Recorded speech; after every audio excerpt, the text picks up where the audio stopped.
Hello everyone, how are you all? I hope that you people are fine. So today in this video, we will be dealing with a question which I have posted in the community post. And I am very much disappointed that people have given wrong answer of this question.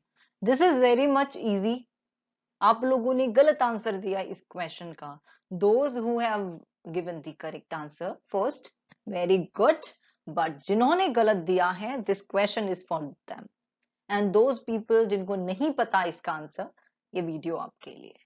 First, the question was that a person who finds good belonging to another and take them into his custody is subject to the same responsibility as N. This was the question. Option A baler को 65% लोगों ने बोला कि this is the correct one. How come? And indemnifier भी टिक कर रखा है काफी लोगों ने 2% इसको भी टिक कर रखा है. Now 4% लोग बोलते हैं एजेंट होगा. Excuse me, no. D बेली को बोला है 29% लोगों ने कि करेक्ट है. अब आप बताइए मुझे कौन सा सही ऑप्शन है. Oh, you have ticked this one. Those people जिन्होंने ऑप्शन ए करेक्ट करा है first, you people are wrong. जिन्होंने ऑप्शन बी सी करा है, you people are also wrong. The correct answer of this question is what is option D, that is Bailey. Bailey is the correct answer. People, have you studied section 71 of the Indian Contract Act 1872?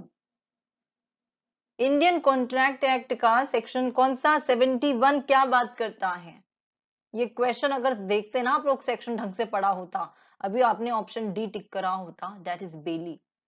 Clearly, section 71 is saying what it is talking about the responsibility of finder of goods. और वहां पे same, the question is same over there. It is clearly written that a person who finds goods belonging to another and take them into his custody is subjected to the same responsibility as an bailey. बेली वहां पे direct लिखा है, आपको option D टिक करना था. And section 71, so that means that you people are not having strong command in sections के ऊपर focus करो. ऑप्शन डी बेली करेक्ट है. और for that you people have to see which particular section. Indian Contract Act के अंदर कौन से section के अंदर बेली डिफाइंड है, बेलर डिफाइंड है, बताओ मुझे. कौन सा section? Oh, I can't hear you. Which section? Section 148 के अंदर बताया गया है बेलमेंट. पहली बात तो होता क्या है, क्या होता है यहाँ पे? Goods, it is the delivery of the goods from by one person to the another person for some purpose के लिए उस गुड को डिलीवरी किया जाता. एक पर्सन दूसरे पर्सन को गुड डिलीवर करता है और वो कुछ स्पेसिफिक पर्पस के लिए देता है गुड्स, और जैसे ही वो पर्पस पूरा हो जाता है वो गुड्स जो है वापस कर दिया जाता है जिस पर्सन ने उसको गुड्स दिए थे, as the according to the directions of the person delivering them. That is the bailment.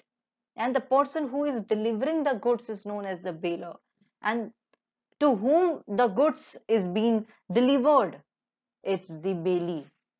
Suppose मैंने क्या कर दिया, किसी को गुड्स डिलीवर कर दिए, मेरी वॉच खराब हो गई और मैंने बोला कि मेरी वॉच सही करके दे दो. तो मैं क्या हूं? मैं बेलर हूं. मैं गुड्स अपने दे रही हूं फॉर सम स्पेसिफिक पर्पस, कुछ पर्पस के लिए दे रही हूं.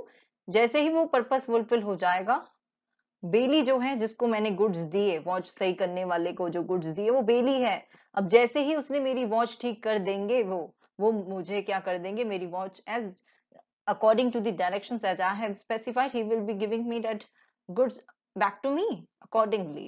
So that is what actually the bailment is. Now section 151, section जब आप 71 पढ़ते हो, 151 तो आपको हमेशा पढ़ना ही है. 151 सेक्शन क्या बात करता है? What section 151 is talking about? It is saying about care to be taken by the bailey. वहां पे बेली ये बोलता है in all the cases of bailment, अगर बेली जो बेली होता है, he is bound to take care of the good like an ordinary prudence person as himself अपने गुड की खुद केयर करता है एक ऑर्डिनरी प्रूडेंस पर्सन, वैसे ही बेली को जो गुड्स दिए जाते हैं बेलर द्वारा कि सर आप ठीक कर दीजिए इसे, मैम आपको हमने गुड्स दिए हैं आप हमें सही करके दे देना, तो बेली की ये रिस्पॉन्सिबिलिटी है कि वो गुड्स की एज मच एज केयर करेगा जैसे एक ऑर्डिनरी प्रूडेंस पर्सन अपनी खुद की गुड्स की करता. This is the duty, this is the care which is to be taken by the Bailey. Okay. Remember this section 151 ये बात करता है, section 152 भी आप लोग प्रेफर कर सकते हो for your better understanding. I hope that अब आपको समझ में आया होगा कि person अगर किसी को भी goods, a person who is finding the goods which is belonging to another person, अगर वो गुड्स अब उसके कस्टडी में है, then that particular person is subjected to the same responsibility as in bailey, or that is his duty to take care of those goods like a bailey is taking care, like an ordinary prudence person अपने खुद की goods की लेता. So that is to be taken into consideration. Option D is the correct option of this question. अब समझ में आया आपके? So D option is the correct one. Remember, कौन सा? Option D. And if you people have any doubt, do let me know below in the comment box. Do like and subscribe my YouTube channel for more videos. Thank you so much. Bye.